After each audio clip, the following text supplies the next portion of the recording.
Hi, my name is Ian Bond, and I want to welcome you to my slot. And good morning, good afternoon, good evening. I'm coming live to you from Abu Dhabi in the United Arab Emirates in the desert. You may know Dubai, our big brother. That's about an hour from me. That's the busiest airport in the region and in the world. And I'm coming live to you to talk about my course, which is called the 21st Century Storefront.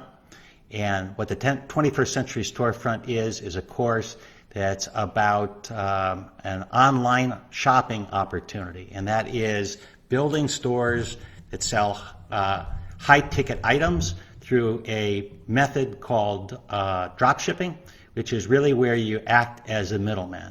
Now, I've lived in Abu Dhabi for the last 6.5 years, nearly 7 years, and I came over here and I'm a corporate executive, and I have built private banking, wealth management, and asset management platforms on 4 continents for some of the biggest names in the financial services industry, people like Goldman Sachs and Citigroup and Credit Suisse. And that's what I'm doing over here. But back in 2013, I really kind of decided that I needed to look at a source of online income because my corporate career was probably going to end before my income needs ended. And I'll talk a little bit about that in just a moment. Now, to tell you a little bit more about how my wife and I can do this, and we work together. I am not a 30 or 35-year-old tech guru or internet marketing guru, don't have great tech skills. In fact, I would say that our tech skills are pretty much on the low end of the meter, and we're probably high, like many of you, on life skills. And so you don't need to have technology skills to do what we do. And we own 10 now high-ticket dropshipping stores and generate for our family 5 figures a month in monthly net income for ourselves. If you're going to be in the online shopping world, the first thing you really need to talk about is kind of the 800-pound gorilla in online shopping, which is Amazon. And Amazon represents about half of the online shopping world. And the online shopping world is about 15% of the total retail sales, and Amazon is about half of that. But the online component is growing at something like 17 or 18% per year. In the most recent holiday season, that's what we saw. We saw it grow at something like 18%. Whereas bricks and mortar grew at 2 or 2.25%. So online shopping is really going by leaps and bounds. But the key to success in online shopping is not competing with Amazon. And so let's just talk a little bit about kind of what their advantage is and how we can actually be profitable. What Amazon really does, and I think this is intuitive for everyone that shops, is Amazon is good at getting you a commodity good really quickly at a cheap price. And so they're good at getting you a shoebox of something really quickly and getting it to you cost effectively. And that's because Amazon has warehouses within 2 hours of over 70% of the disposable income in the United States. Now, above about a couple $100 in spending, people are looking for a little bit more advice. And so when you're looking for something, let's say $200 to $500, a lot of times you'll do, and I do this all the time, and you go on the internet and you'll Google something like, top selling or best or review of, and maybe that's something like a humidifier or electric blanket if they cost that kind of money. And what you'll get is a comparison. And these are called review sites because they basically compare the features of things that are relatively not very complex. And once you decide what you want to buy and you're on that site, you'll click on it and it will send you to Amazon to purchase that item.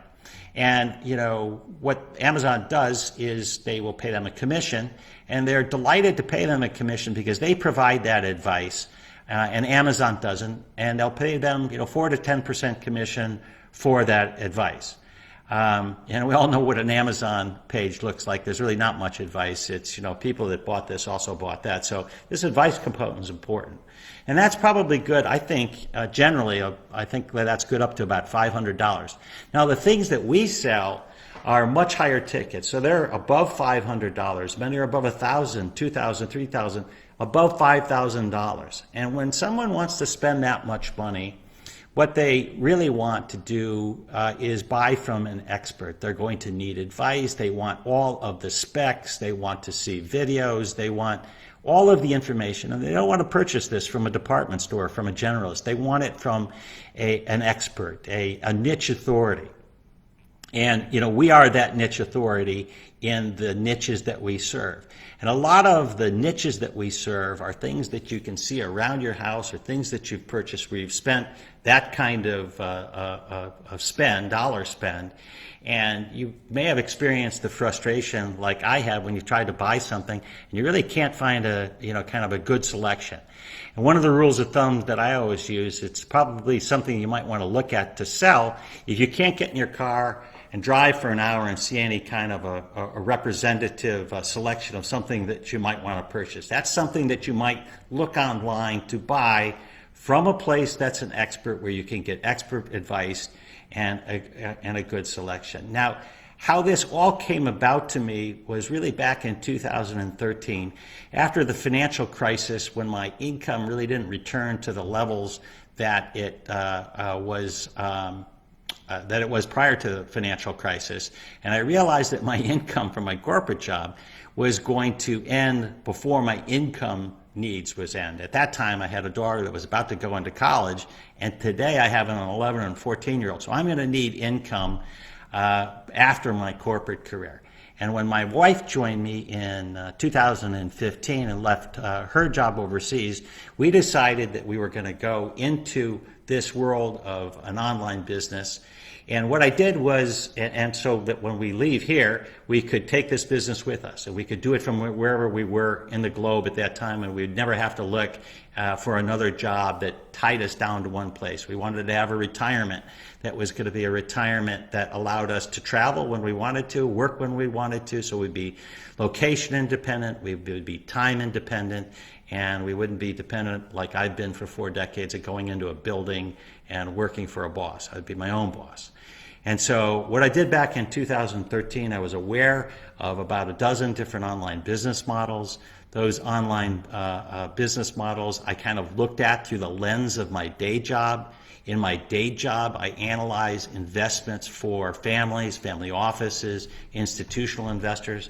I've been doing this now for 4 decades this summer. And so I was very rigorous in the way I looked at it. And I came up with a criteria. And I decided on the dropshipping model where you're a middleman. And let me just share with you kind of the 4 criteria that I use to evaluate this business model. The first was, like a lot of online business models, it had a low barrier to entry, but it also had low working capital. Now, most of you know that you can, put up a website for $100 or $200, and you certainly can do that with high-ticket dropshipping. But you also don't have any inventory or any other big expenses in the high-ticket dropshipping model. In high-ticket dropshipping, a customer places an order on your website. They pay you. You send the purchase order to the supplier and pay the supplier. The supplier then fulfills that order and sends it to the customer, sends you the tracking information, and then you arrange for the delivery, if need be, with the customer. So you're just really in the middle. Inventory.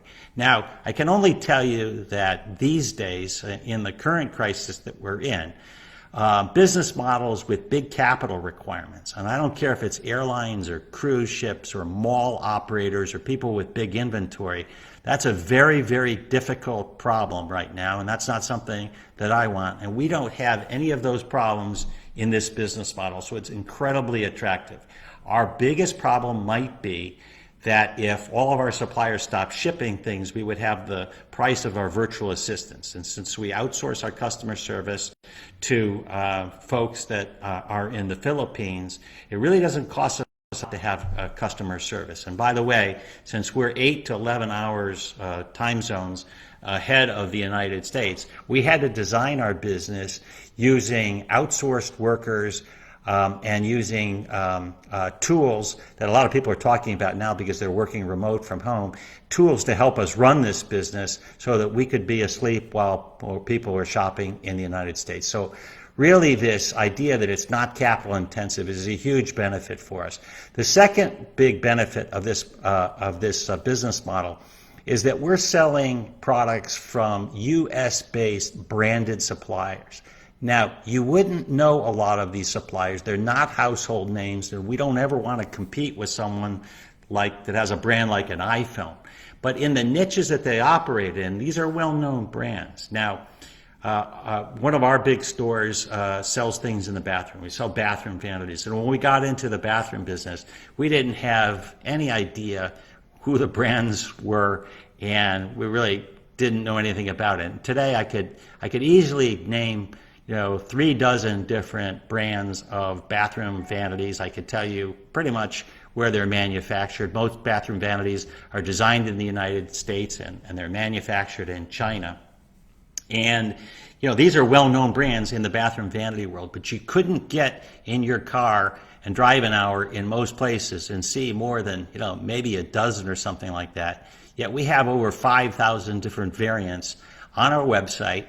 And we have videos and we have PDFs and we can answer all of your questions. And, for the people that work for us in our bathroom vanity business, we live and breathe that business just as much as our suppliers do. And so, I love selling branded products that have high tickets, and I don't want to sell cheap things that might sell on Amazon or might be sourced in China that don't have a brand associated with it.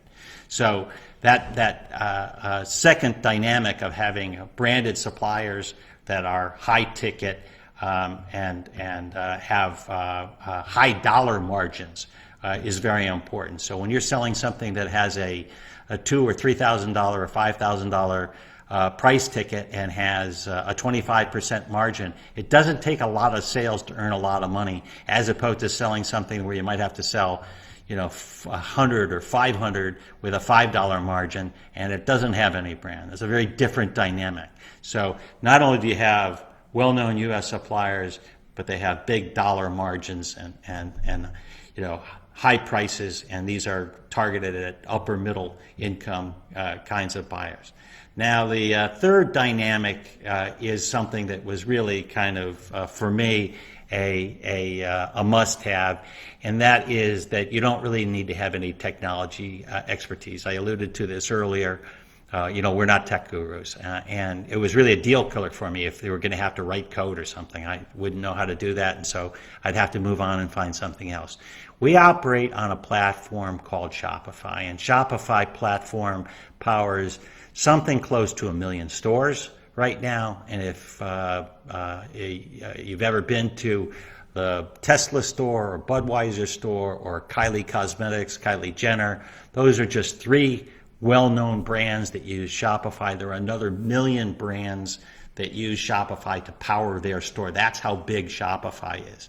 Now, if Shopify, and my wife is always says to people that, literally if you can buy an airline ticket online, you can run a Shopify store. That's how easy it is. But if Shopify doesn't do it, Shopify has an ecosystem of app developers. It's something akin to kind of like what Apple has with the iPhone, where you can get all kinds of apps by going to an app store. And you might pay $5 a month. You might probably be free for the first a certain number of uses, and maybe $5 or $10 a month after that. But there's a ton of apps that can help you do just about anything you'd want to do.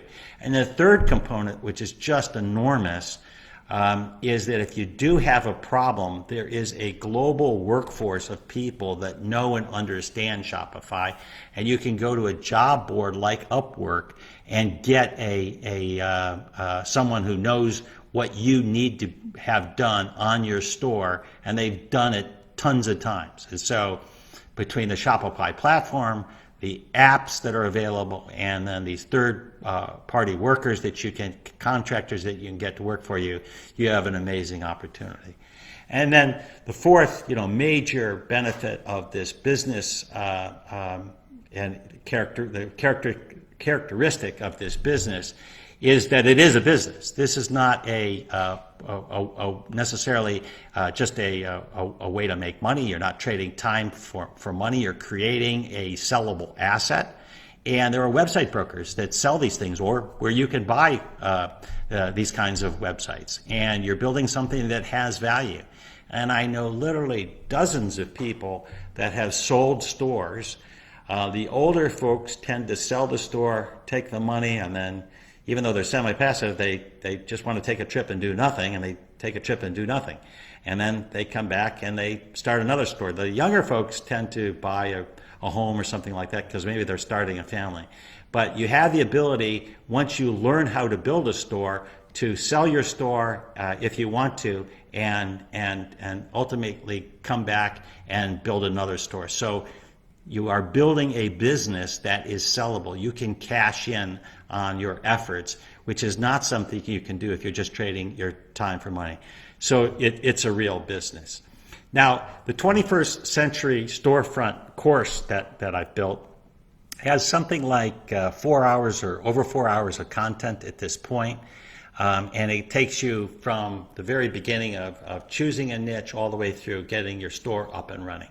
And we're continuing to add content, and I do a monthly webinar where I pick topics that are of interest to the students. We have a Facebook group that has nearly 200 people that are in there that are active every day, asking and answering questions and exchanging information. I'm answering questions. Other folks that are a little bit further along are helping the people that are just starting. There's all kinds of information that's being passed around. It's a vibrant community, and it's going to continue to grow. We're going to continue to add information to the course and in the Facebook group. And so if you get involved in it, and there's a link down below where you can learn more about this, you'll see a little bit of the dynamics of what's going on when you look at the description. Finally, one thing that I want to leave you with is something that I've learned on Wall Street. Well, there's really a couple things. One is, you always make a real good investment when you get in front of a big trend. And the online shopping movement is really a mega trend. And what we're seeing in today's world is really kind of bringing that home. And I think it's irrefutable at this point.